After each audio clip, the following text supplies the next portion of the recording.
नहमदुहु व नुसल्ली अला रसूलिहिल करीम अम्मा बाद फ़अऊज़ु बिल्लाहि मिनश्शैतानिर रजीम बिस्मिल्लाहिर्रहमानिर्रहीम। अस्सलामु अलैकुम डियर व्यूअर्स, आपके फेवरेट रूहानी चैनल शऊर इन्फो से मैं हूं प्रोफेसर शब्बीर अहमद। हमारा आज का टॉपिक है गले की मसाइल का रूहानी इलाज। अल्लाह ताला हर भाई बहन पर अपना करम और फजल फरमाए।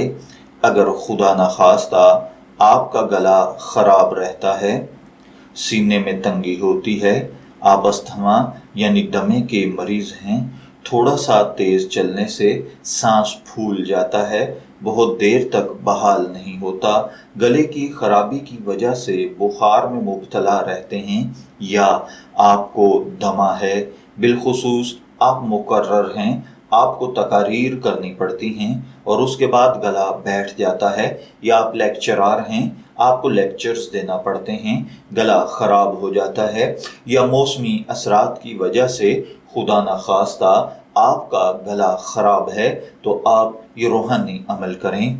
इंशाअल्लाहुल अज़ीज़ इस अमल की बरकत के साथ अल्लाह ताला आपके गले को सेहत व आफ़ियत अता फरमाएगा।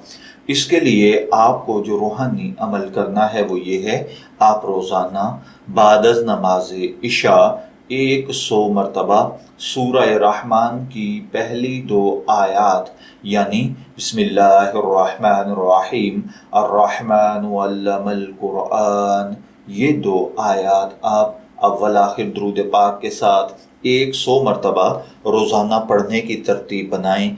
इंशाअल्लाहुल अज़ीज़ इस मर्ज़ से निजात मिल जाएगी।